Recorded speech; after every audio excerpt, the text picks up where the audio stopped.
जय हिंद मेरे विद्यार्थी। आज हम साइंस के कुछ महत्वपूर्ण सवाल लेकर आए हैं जो परीक्षा के दृष्टिकोण से बहुत बेहतर सवाल है। आज हम पहला सवाल पर चलते हैं और देखते हैं कि पहला सवाल क्या है। तो पहला सवाल है कि अंतरिक्ष यात्री को आकाश का रंग कैसा दिखाई देता है। अंतरिक्ष यात्री को आकाश का रंग कैसा दिखाई देता है? काला दिखाई देता है, काला। लेकिन एक बात जान लीजिए, अगर यही सवाल पूछता है कि चंद्रमा पर खड़े यात्री को आकाश का रंग कैसा दिखाई देता है, तो वो भी काला ही होगा। दूसरा सवाल पर हम लोग चलते हैं। सरल सूक्ष्मदर्शी में कौन सा लेंस लगता है? सरल सूक्ष्मदर्शी, देखिए, सरल सूक्ष्मदर्शी हो या खगोलीय दूरबीन हो, उसमें जो भी लेंस लगी रहती है उत्तल लेंस लगी रहती है। यहाँ तक कि मानव के नेत्र में भी उत्तल लेंस का प्रयोग किया जाता है। फिर अगला सवाल पर चलते हैं कि जो नेत्र निकट की वस्तु को साफ साफ नहीं देख सकती है, निकट की वस्तु को साफ साफ नहीं देख सकती है लेकिन दूर की वस्तु को साफ साफ देख सकती है, उसे कौन सा दोष रहता है? उसे दूरदृष्टि दोष रहता है। कौन सा दोष रहता है? दूरदृष्टि दोष रहता है। दूरदृष्टि दोष रहता है।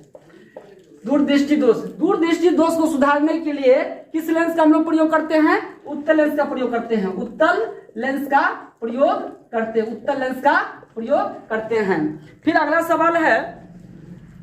सवाल है किसी माध्यम के अपवर्तनांक का मान।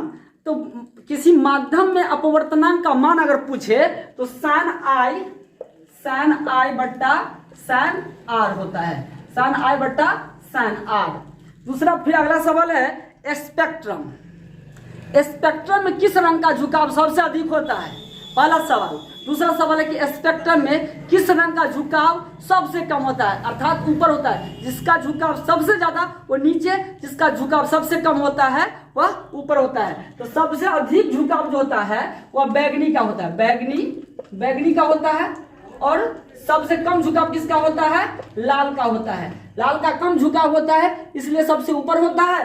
बैगनी का सबसे अधिक झुकाव होता है, वह सबसे नीचे होता है। फिर अगला सवाल पर हम लोग चलते हैं। किसी गोलीय दर्पण तथा पतले गोलीय लेंस दोनों की फोकस दूरियां -15 सेंटीमीटर दे दिया है। कितना दे दिया है? -15 सेंटीमीटर। तो -15 सेंटीमीटर अगर दे दिया है तो ये तो हमको समझना है कि माइनस लगा हुआ है। -15 सेंटीमीटर दे दिया है। किसी गोलीय दर्पण तथा किसी पतले गोलीय लेंस दोनों की फोकस दूरी F बराबर दे दिया। जब ये F बराबर माइनस में दिया है हम लोग को समझ लेना चाहिए कि यह अवतल लेंस है। कौन लेंस है? अवतल लेंस है। अवतल लेंस है क्योंकि अवतल लेंस की फोकस दूरी क्या होती है? ऋणात्मक होती है। यहाँ ऋणात्मक दिया है, इसे हम आसानी से पकड़ सकते हैं। कौन सा लेंस है? अवतल। और इसकी दर्पण अगर पूछे तो दर्पण भी कौन सी हो जाएगी? दर्पण हो जाएगी अवतल लेंस। अवतल दर्पण में अवतल दर्पण और लेंस में अवतल लेंस हो जाएगी। फिर है अगला सवाल। किसी दर्पण से आप चाहे जितनी दूरी हो, किसी दर्पण से, एक ऐसा दर्पण का नाम बताना है कि आप दर्पण से मान लीजिए कि आप 10 मीटर पर है, तो वह प्रतिबिंब जो है दर्पण के पीछे कितनी दूरी पर बनेगी? अगर दर्पण से आगे कोई वस्तु 10 मीटर पर है, 10 मीटर पर है, वस्तु कितना पर है? 10 मीटर पर है। कितना पर है? 10 मीटर पर। तो 10 मीटर पर वस्तु है, यहाँ पर मान लीजिए दर्पण है, यहाँ पर दर्पण है, ठीक है। और यहाँ पर कोई वस्तु है, इसके बीच की दूरी कितना है? 10 मीटर है। तो प्रतिबिंब कहाँ पर बनेगी? यहाँ पर बनेगी प्रतिबिंब। और यहाँ पर जो प्रतिबिंब बनेगी इसकी भी दूरी कितनी हो जाएगी? 10 मीटर ही होगी। तो कौन सा दर्पण होगा? यह दर्पण समतल दर्पण होगा।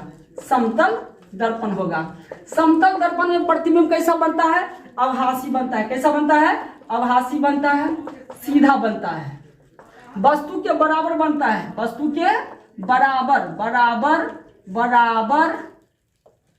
बराबर प्रतिबिंब बनता है। प्रतिबिंब बनता है। फिर नेक्स्ट सवाल है किस दर्पण से हमेशा वस्तु से छोटा प्रतिबिंब बनता है। अब एक ऐसा दर्पण का नाम बताइए जिससे हमेशा ऑलवेज वह छोटा ही प्रतिबिंब बनेगा। तो ये याद रखना चाहिए कि जब भी छोटा बनेगा, छोटा प्रतिबिंब जब भी बनता है तो उत्तल दर्पण, कौन दर्पण? उत्तल दर्पण में क्या बनता है? प्रतिबिंब हमेशा छोटा ही बनता है, उसमें बड़ा या बराबर नहीं बनता है। जब भी बनता है तो छोटा ही बनता है।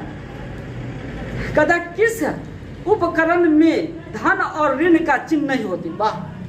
किस उपकरण में प्लस और माइनस का चिन्ह नहीं है? तो अब देख लीजिए, 4 ऑप्शन दिया रहेगा, इसको पकड़ना बहुत जरूरी है। 4 ऑप्शन क्या क्या है? ये एमीटर रहेगा, ए में रहेगा एमीटर रहेगा, एमीटर रहेगा, बी में वोल्टामीटर रहेगा, सी में रहेगा सेल रहेगा, और डी में कुंडली रहेगा। ये बताइए, इसमें प्लस माइनस रहती है, इसमें भी प्लस माइनस रहती है, इसमें भी प्लस माइनस, लेकिन इसमें प्लस माइनस नहीं रहती है, इसलिए कुंडली इसका करेक्ट आंसर हो जाएगा। फिर नेक्स्ट सवाल है, विद्युत धारा का ऐसा मात्रक क्या हो जाएगा? विद्युत धारा का ऐसा मात्रक एमीटर, विद्युत धारा का ऐसा मात्रक एमीटर, और विभव और विभवांतर का ऐसा मात्रक वोल्टामीटर हो जाएगा। जब किसी चालक तार से विद्युत धारा प्रवाहित होती है, कोई चालक तार है, उससे विद्युत धारा प्रवाहित करानी है, तो किस की गति के कारण, माने उसमें ऐसा कोई कण है जिसके गति के कारण उसमें विद्युत धारा प्रवाहित होती है, तो जान लीजिए वो कौन कण है? कण जो है इलेक्ट्रॉन है, इलेक्ट्रॉन के कारण विद्युत धारा आसानी से तार में चलती है। फिर है, डायनमो कैसी धारा उत्पन्न करती है? डायनमो याद रखिएगा, डायनमो कैसी धारा उत्पन्न करती है? डायनमो एसी और डीसी, एसी भी उत्पन्न करती है और डीसी भी उत्पन्न करती है। एसी और डीसी दोनों उत्पन्न करती है। कहता लोहा के चूर्ण को HCl से अभिक्रिया कराया जाए, किसे अभिक्रिया कराया जाए? लोह चूर्ण को HCl से अभिक्रिया कराया जाए तो कौन सी गैस उत्पन्न होगी? तो सीधा बात है, हम लोग बहुत पहले पढ़े थे, जब कोई अम्ल किसी धातु से अभिक्रिया करती है तो कौन सा गैस उत्पन्न करता है? हाइड्रोजन गैस उत्पन्न करती है। कौन सा गैस उत्पन्न करती है? Hydrogen gas. कौन सी गैस? हाइड्रोजन गैस उत्पन्न करती है।